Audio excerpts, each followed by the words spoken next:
Bon, les amis, il a besoin de nous pour aller à l'abattoir et laisser nos épargnes se faire voler par ces messieurs. Oui, je parle d'Emmanuel Macron. Le gouvernement en fait beaucoup, à tout âge de la vie en France. Pourquoi, les amis? Pour qu'on parte sur les tranchées ukrainiennes. Les mensonges se déroulent dans un film avec un acteur très mauvais. Les amis, avant de commencer cette petite réaction, je compte sur vous. Un petit like, un petit commentaire, pour la visibilité de la chaîne, bien sûr. Alors, sur cette première vidéo, le président demande aux Français de s'engager dans l'armée pour se battre contre les Russes. Voici la pure vérité qui se dévoile face à vous, les amis. Il a besoin de vous, peuple français, moutons, pour vous amener à l'abattoir sur le champ de bataille en Ukraine. Prend-il les Français pour des crétins et des idiots, puisque Donald Trump et Vladimir vont arrêter la guerre en Ukraine?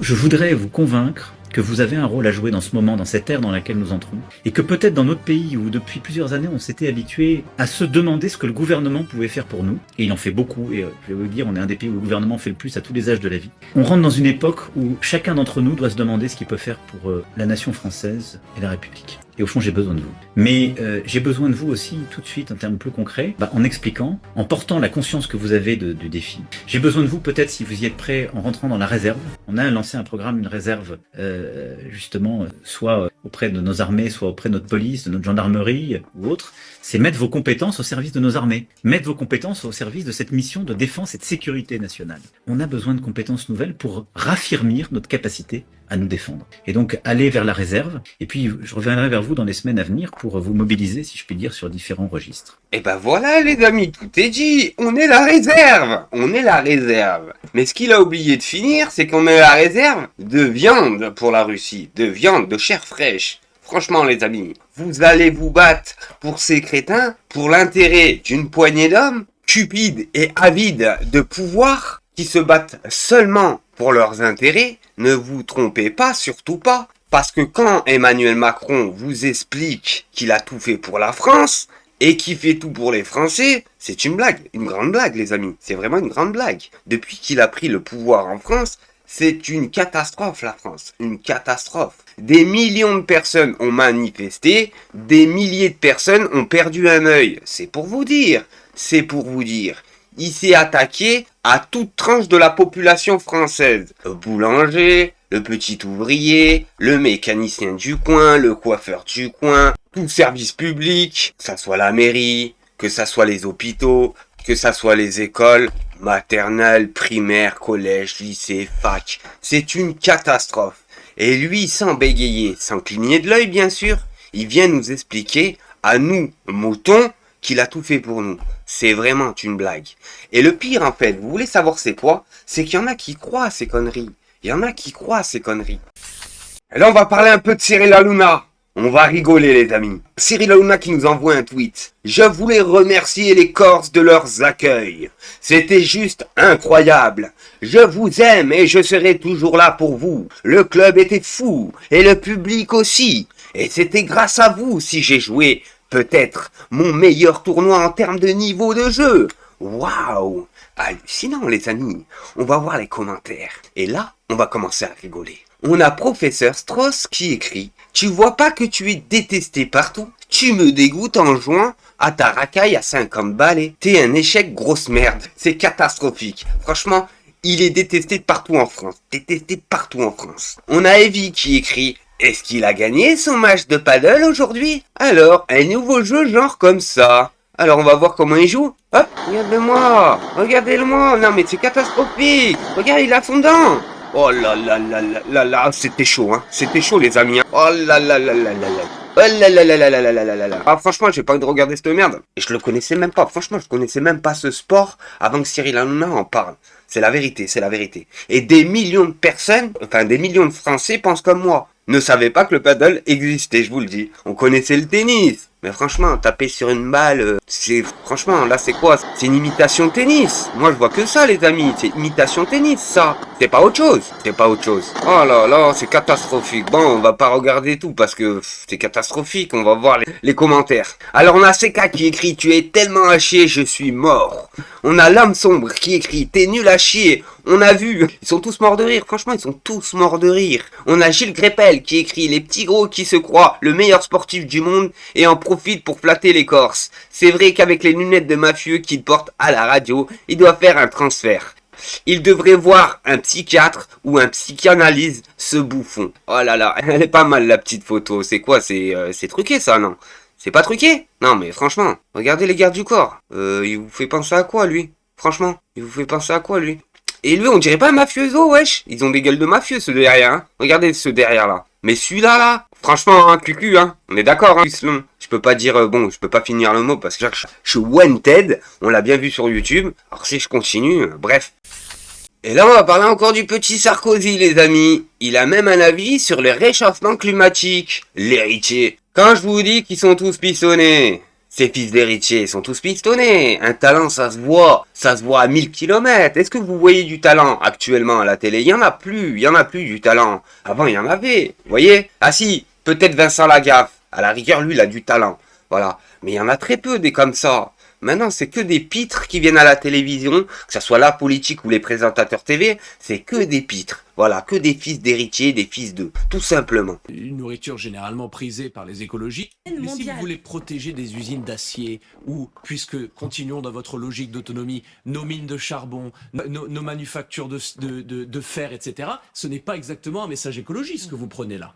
Vous voulez justement la réouverture d'usines en France. Vous voulez l'exploitation encore plus développée d'une agriculture française qui est totalement nécessaire et que je supporte, mais qui, il est vrai, a des vrais impacts sur l'environnement. C'est pas un argument en matière agricole, on peut parfaitement faire de l'agriculture vivrière, on peut modifier en profondeur nos façons de produire l'agriculture, tout en produisant davantage et en ayant davantage de paysans et de paysannes plutôt qu'avoir un paysan qui se Même quand on produit quelque chose comme les avocats, qui est une nourriture généralement prisée par les écologistes, on se rend compte qu'il faut massacrer absolument tous les vers de terre, toutes les abeilles, tous les lapins, il faut labourer, il faut etc. Enfin, c'est extrêmement intensif et extrêmement destructeur pour l'environnement où il est produit. Je ne dis pas que votre message écologiste a complètement tort. Je dis juste qu'il vit en fait dans une espèce de bulle. C'est une illusion de penser qu'en modifiant nos comportements en France, que ça soit industriel ou commercial, on va pouvoir changer le réchauffement climatique, dont nous sommes d'ailleurs parmi les meilleurs élèves au monde. Puisque vous parlez... Et là, on va parler du chasseur du bois de Boulogne. J'ai nommé Franck Tapiro, qui explique: le plus grave, ce sont les excuses de mes amis de RMC qui se sont excusés platement à genoux devant les islamistes. On peut totalement être islamophobe sans être racelard. C'est dingue les amis, hein. Franchement c'est dingue. C'est de pire en pire en fait. Quand un jour vous pensez avoir tout vu en France, je vous le dis, hein, le lendemain c'est encore pire, c'est encore pire. C'est grotesque, franchement c'est grotesque. Parce que maintenant ils peuvent se permettre d'insulter, normal hein, d'insulter avec des mots de racelard, sans être inquiété par la justice. On le voit bien les amis. Vous, pour 2% ce qu'il dit, je vous dis tout de suite, hein, c'est derrière la barre où vous finissez la journée.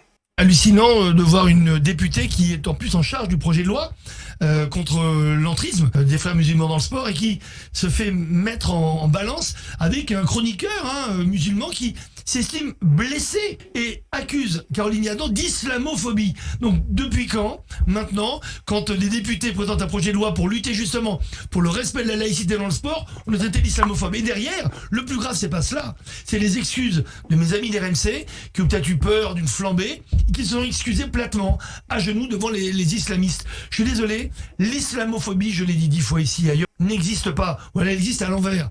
L'islamophobie, c'est pas la haine de l'islam, c'est la peur de l'islam. Et aujourd'hui, et depuis le 11 septembre 2001, et avec tout ce qui se passe dans le monde, il faut dire que l'islamisme fait tout pour créer la peur de l'islam. Donc on ne va pas condamner des gens d'avoir une émotion, parce que la peur, ce n'est pas un délit, c'est un ressenti. Et eux, ils font exprès de dire, dès qu'il y a un attentat islamiste, dès le lendemain, regardez, les frères musulmans dans le monde entier disent attention à l'islamophobie. Donc en gros, les attentats provoquent normalement la peur de l'islam. C'est logique, on est des humains, même si c'est pas l'islam en particulier ou les musulmans, mais c'est comme cela puisque les gens tuent au nom d'Allah. Allahu Akbar, c'est quoi? Bon. Et donc derrière, on vous condamne en disant ah, si vous avez peur de l'islam, vous êtes coupable. Non, on peut être islamophobe sans être raciste. Les mots en France ont un sens. Il faudrait dire la haine de l'islam ou la haine des musulmans, ce qui n'est pas le cas, vous le savez très bien. Alors on va voir ensemble la définition du racelard. Le racelard est une idéologie qui, partant du postulat postulat erroné de l'existence de la race au sein de l'espèce humaine considère que certaines catégories de personnes sont intrinsèquement supérieures à d'autres. Il voit son émergence avec le racelard scientifique, le racialisme nommé racelard scientifique, et aussi une forme de racelard qui tente à soutenir l'existence de la race à l'aide de la science. Cette idéologie peut amener à privilégier une catégorie de personnes à une autre, qui se trouve reléguée à une classe sociale jugée inférieure et subit alors de manière intersectionnelle le mépris de la classe en plus de racelard. Bref, c'est ce qui se passe en France actuellement, on est bien d'accord avec les musulmans. Hein. Cette hostilité envers les autres catégories sociales, que la différence soit culturelle, ethnique ou tout simplement due à une couleur de peau, se traduit aussi sous la forme de xénophobie ou d'ethnocentrisme. Certaines formes d'expression de racelard, comme les injures racelards, la diffamation raciale, la discrimination sont considérées comme des délits dans plusieurs pays. Les idéologies racelards sont servies de fondement et des doctrines politiques conduisent à l'eugénisme à pratiquer ces discriminations racelards. Des ségrégations ethniques et des injustes et des violences pouvant aller dans le cas d'extrême jusqu'au géno. Selon les sciences sociales, le racelard s'inscrit dans une dynamique de domination sociale à prétexte racial. Le racelard inversé est pour sa part une expression qui use du terme racisme pour décrire un acte ou un propos réactionnaire venant d'une personne racisée ou d'un nom d'un groupe racisé. Alors là, quand le chasseur de bois de Boulogne nous explique qu'il est pas racelard, si, on a bien la définition du racisme en France. Et là, les amis, on va parler d'Emmanuel Macron. Est-il juste un figurant en France? Les vrais patrons de la France s'appellent BlackRock, Vanguard et State Street. Ils détiennent la dette remboursée par les impôts des Français. Ils contrôlent les grands groupes français. Bon les amis, moi quand je vous ai expliqué que ce personnage-là a été mis pour déstabiliser la France, c'est pas pour rien. Hein. Moi je le dis clairement. Hein. Je vais pas bégayer, c'est clair, net et précis. Et c'est pour ça que YouTube me bride. 99% des Français ne savent même pas qui contrôle la France. Je te dis, c'est vraiment pas Macron, lui c'est juste une marionnette. Depuis 2017, la dette publique française a explosé, atteignant plus de 3000 milliards d'euros. Mais qui a prêté tout cet argent? Je te donne un indice, ce sont les mêmes personnes qui dirigent l'économie mondiale. BlackRock, Vanguard, State Street, ces géants de la finance possèdent des milliards d'euros en obligations françaises. En clair, la France leur doit de l'argent, et devine quoi? C'est pas l'État qui les rembourse, mais c'est bien toi en payant tes impôts, tes taxes et toutes les réformes financières. C'est d'ailleurs pour ça que BlackRock a clairement influencé la réforme des retraites, car ils auraient profité de milliards d'euros d'épargne retraite. Et elles influencent directement les politiques du pays. Elles prennent les décisions qui les arrangent et qui font payer encore plus d'intérêts à la France, car logiquement, ça va les enrichir. Et c'est pas tout, BlackRock et Vanguard sont aussi les actionnaires des plus grandes entreprises françaises comme Total, BNP ou LVMH. Donc tu te doutes bien que quand on va voter des lois, ça va souvent dans leur sens. Au final, Macron, Le Pen ou Mélenchon, peu importe, celui qui décide, c'est celui qui a l'argent. Et là, on va se tourner sur les insoumis avec Clémence Guettet